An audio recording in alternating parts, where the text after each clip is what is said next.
राज्यातील आशा आणि गटप्रवर्तकांनी आपल्या विविध मागण्यांसाठी 12 जानेवारीपासून बेमुदत कामबंद आंदोलन सुरू केलंय। 9 फेब्रुवारीला मुख्यमंत्री एकनाथ शिंदे यांचा वाढदिवस आहे।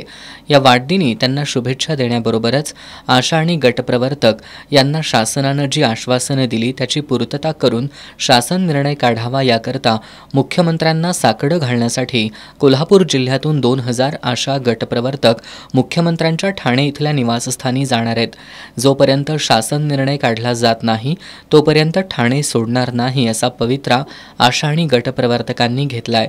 जिल्ह्यातील आशा आणि गटप्रवर्तक गुरुवारी रेल्वेनं ठाण्याकडे रवाना होणार असल्याचं यावेळी सांगण्यात आलं।